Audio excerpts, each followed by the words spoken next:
Welcome to Missing the Mark, where we look for meaning in strange places. I'm Christopher. Hey, I'd like to wish you a Merry Christmas. And the funny thing is, I understand that that's actually an Americanism. That in many parts of the English-speaking world, the normal phrase is Happy Christmas. I'd like to wish you a Happy Christmas, that is.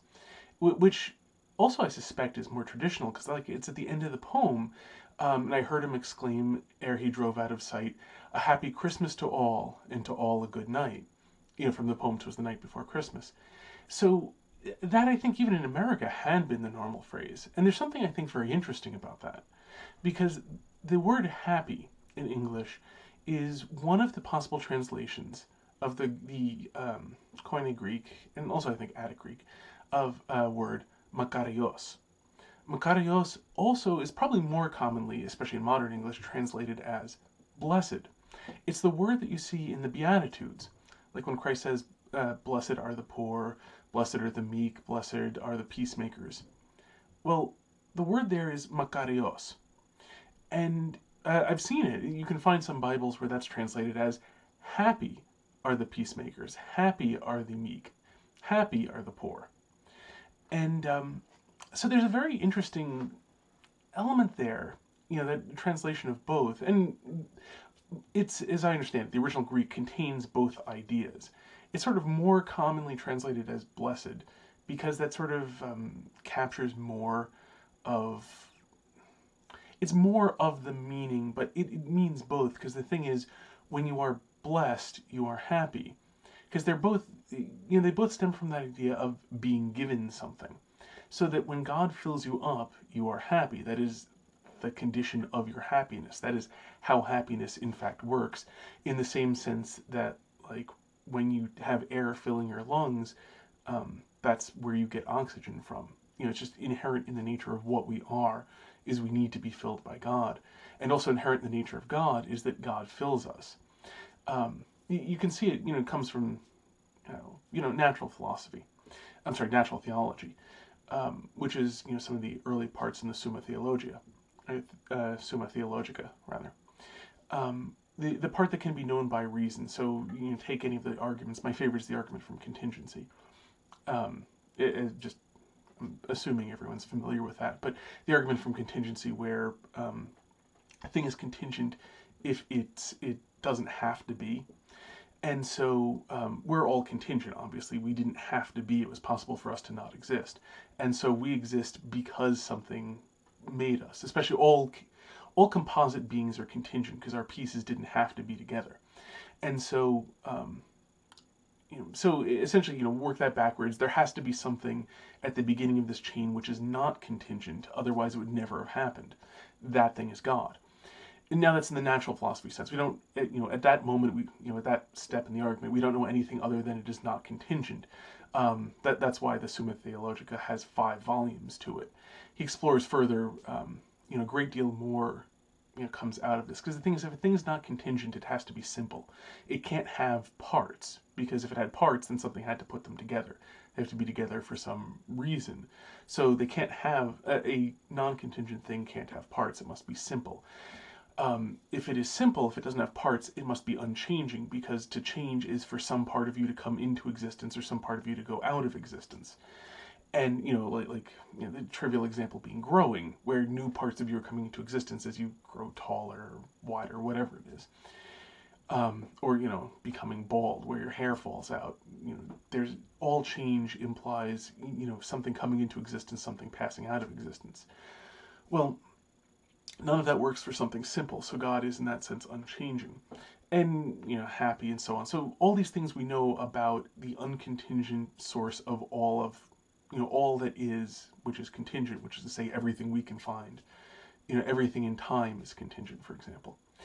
And so, and by the way, I'm not making this argument to try to convince anyone of anything. This is, I'm just recounting it very, very briefly, sort of to help people remember.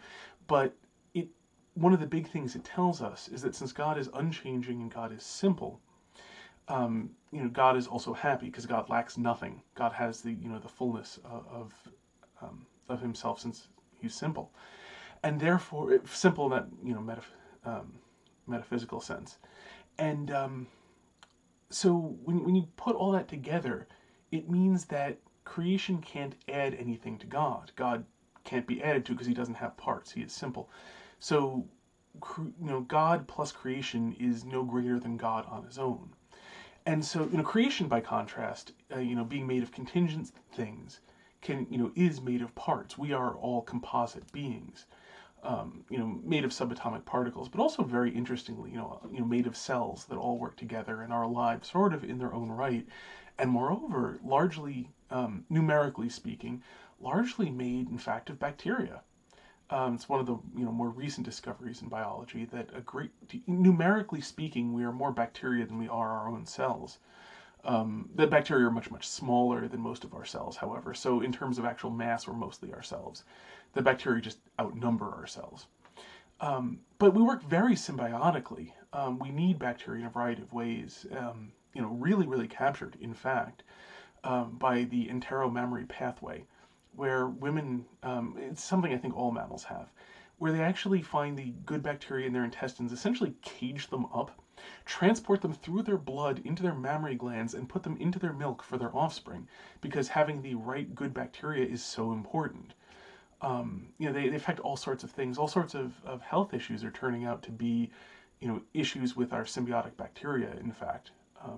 Also calling into question some of our widespread use of casual use of antibiotics.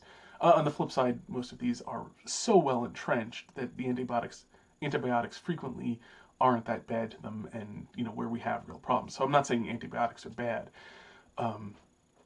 just that it's calling into question, particulars of the cost benefit analysis. Maybe moving a little bit, where things are, and also pushing to the importance of things like probiotics restoring gut health and so on afterwards. So anyway, I'm sorry, that's quite a digression. But it's still very interesting that we are very, very composite, made up not only of many of our own cells, which themselves have differentiated quite a lot, muscle cells and nerve cells, incredibly distinct from each other. But moreover, we're made up in no small part of other life forms, and yet all of us together form a single person, coherent person. Um, pardon me. So that's, and I don't want to go off into, there are all sorts of interesting topics that come about, in the subject of, the reality of composite entities. Because there are people who take a sort of hyper-reductionist view, where they claim that essentially, well, none of that actually, the person isn't real. It's only a collection of cells, or it's only a collection of subatomic particles. And nothing, no arrangement of them means anything. That's just what they are, and so on. And it's sort of obvious nonsense. The entire world we live in is all composite entities, and these things are in fact real. They're just people who have trouble dealing with reality, and so they like to pretend that these things aren't real. It makes it easy to understand if there's nothing there to understand. I'm not sure why that's so emotionally satisfying, but well, there you go. Anyway, so getting off of that topic, getting back to it, the relationship of God to us, since we can't give anything to God, since we can't change God, to give him something would be to add to him in some fashion. We can't do that. And all within religious context, we do talk about, giving your life to God, giving your time, talent, and treasure to God, and so on. It's all metaphorical. It's giving it, it is using it according to God's purpose. Using your life according to God's purpose for your life is what we really mean by giving your life to God. You can't actually add anything to God. God doesn't lack anything, so you can't give it to him in a literal sense. But having said that, because we can't give anything to God, the only possible reason God can have created us is for our sake. And this speaks to the boundless generosity of God, that God creates us not for anything, not that we have any value to him, but purely so that he can give more to us.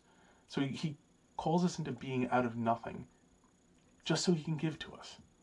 It's an amazing relationship, and that's hence why the love of God is in Greek. I don't know if any of you have read C.S. Lewis's The Four Loves. I do really recommend the book. Excellent book. And he talks about the four words, and the chief of them, or the most important of them, is agape, which is reserved for the divine love. there's a love between lovers like eros. There's a love between friends, philos. There's storge, the love, familial love, love of the familiar. And then there's agape, which is the love of God, which is, I don't mean loving God, but I mean the way in which God loves. Because God loves in a purely generous spirit. Bishop Barron likes to describe it as willing the good of the other as other. But in any event, God's love is a purely generous love. It is giving to someone purely because they are capable of receiving. And so, from God's perspective, He had to first create us that we could be capable of receiving. Um, and there's a whole other interesting topic I won't get into about how He then even gives it to us to become part of His gift. Because when you give somebody, like if you see a homeless person asking for food and you give them food, you are being God's feeding of that person. You are being incorporated into God's act of giving this person food. And so it's, when for any parent, when you feed your child, you're being God's feeding of your child. For anybody who talks to another person, you are being, there are things that the being in community, if you're communicating any knowledge, communicating knowledge especially, you are being God's gift of knowledge to a person when you communicate knowledge. So we are actually incorporated into God's loving action, which itself is kind of an amazing thing. And so, bring it back, to the nature of Christmas, which is where God enters in a sinful world which is broken down. That God enters the world in order to restore it, not because we deserve it, but simply because we can receive that sort of gift, because we can be restored. God comes and gives us salvation. So it's an amazing act of generosity. And there's also that very curious, very frequently talked about, the symbolism of Christmas, wherein God appears not as a king, not in might and majesty, but as a little child, a helpless child. Chesterton, in his book, the Everlasting Man, I always think of it as the chapter title, God in the Cave. But he talks about the strangeness that the creator of the world became too small to reach the enormous heads of the cattle. So there's that enormous humility that God doesn't need to be given anything. That in God's mission to come and give, He showed up as a poor person in a completely out of the way, inconsequential, insignificant place. And then, actually worked and earned his living and so on. So, there's the entire nature of the Christmas story is that in which God does not need anything from us. God is here to give to us. Which fits in perfectly with that what we learn from natural theology. What we can know by reason, by examining, the things that, the natural things that exist and seeing, what do they tell us about themselves and therefore about their creator. So it's an endlessly fascinating subject. There's just, so much in it and so much to think about. But anyway, since I meant for this to be short and I'm kind of going on and on, I want to wrap up with, given all of that, given the nature of to be blessed is to be filled up by God, and to be given and to be happy is to be filled up by God. So to be happy is to be blessed. I just, to alter it very slightly and just sort of keeping with that. Happy Christmas.